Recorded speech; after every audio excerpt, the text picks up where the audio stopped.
Hello, everybody.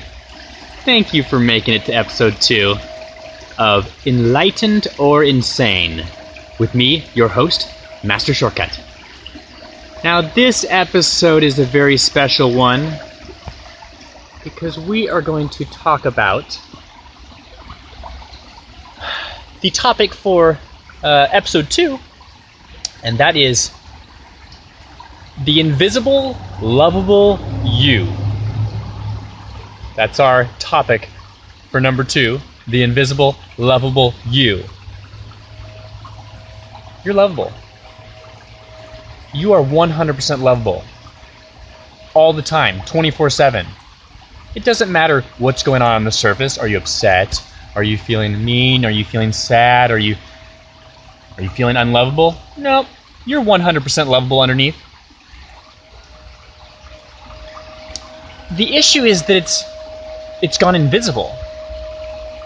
So what this episode's about is I'm going to expose a whole bunch of things that have become invisible in your life.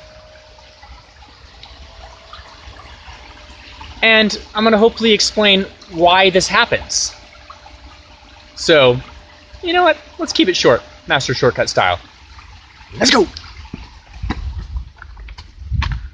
Master Shortcut! Wah! That's me. Guys, I am trying out my new homemade selfie stick. I might show you my makeshift selfie stick in a moment. But let's get right into it. So our oversimplified or just right concept is going to be very closely related to the topic of our second episode, which is the invisible, lovable you. All right, now let's get to the oversimplified or just right. Here's how it goes. The mind can only perceive that which changes. Anything constant goes invisible to the mind. All right, that's the concept again. All right, let's do it one more time. The mind can only perceive that which is changing. That which goes constant goes invisible to the mind. What do you think? Oversimplified or just right? In this little tidbit I am calling Master Shortcut to Sexy through fashion. Alright, you guys, here it is. Master Shortcut to Sexy through fashion. Here's what you do. It's real quick. You take the clothes you already own and you throw paint on them. Done.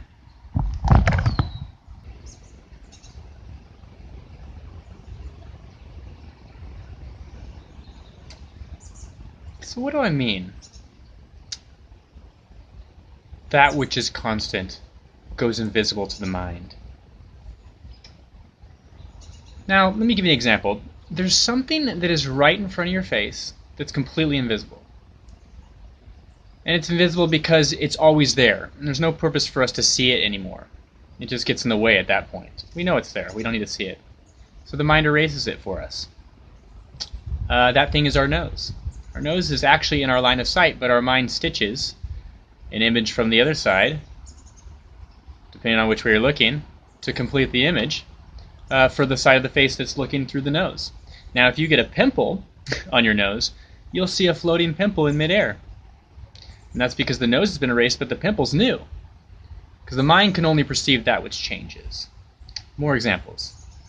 Let's say you move into a town that smells different, like maybe there's a sewage treatment plant or something. There's a constant smell, whatever that may be. Flowers, doesn't have to be stinky. Only after a week or even 3 days, you don't notice the smell anymore. Now, I can give all sorts of examples of this. You know, taking your family for granted because they're always there. So all the time, everything that becomes constant, becomes kind of invisible. A car drive that you take a lot, like your drive to work. Some days you'll notice, wow, I don't even remember the car ride. That's because it's so constant that your mind has erased it. Now, this gets complicated because what that means is that what has been with you your entire life, whatever's the most constant in your life, is actually the most invisible. Do you see? Now, here's where it gets real tricky. That which is most you is the thing that doesn't change. You can't say you're a baby. You've changed from that. We go through all sorts of changes. The thing that's really the most us is the thing that stays the same. And because of this phenomenon, that thing is also the most invisible thing in your life. You, the true you, seems to be invisible. But only to the mind.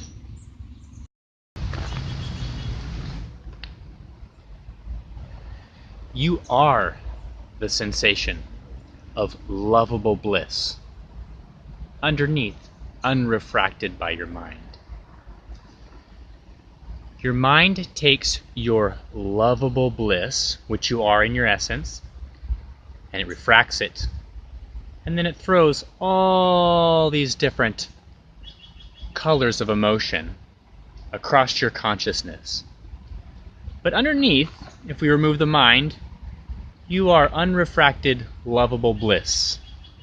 White light, unrefracted. Emotion is like white light.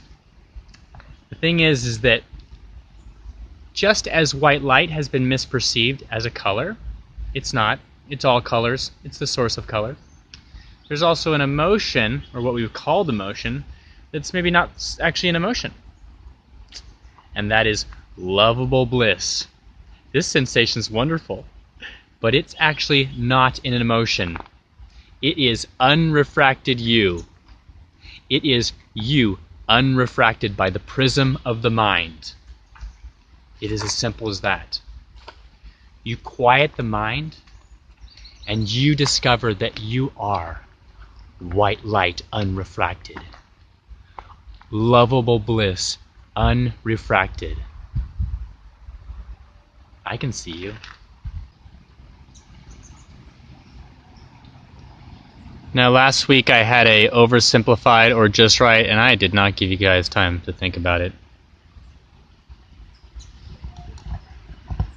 Last week, the oversimplified or just right was that which you feel you need from somebody else.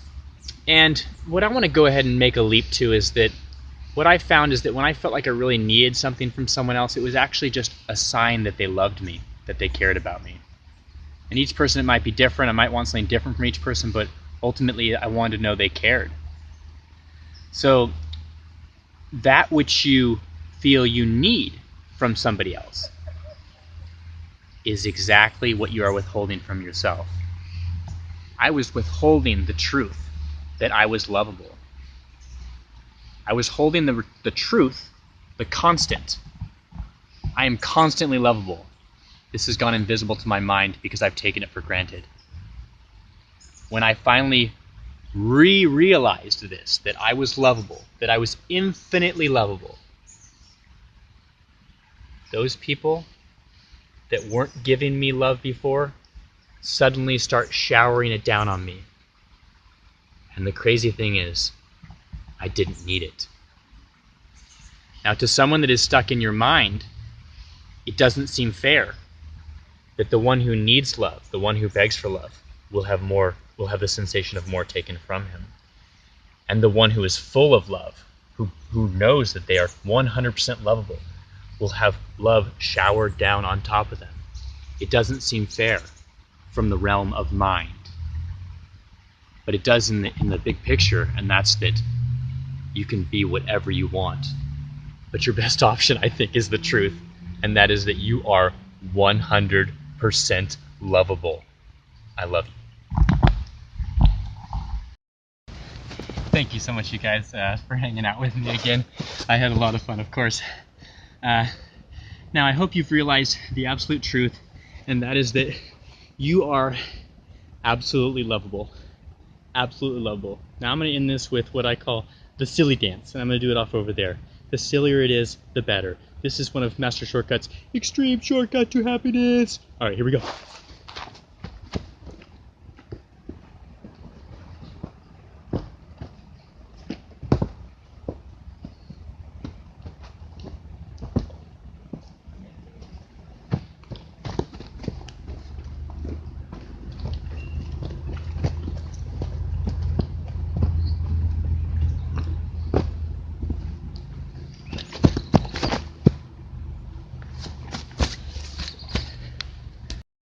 Wah!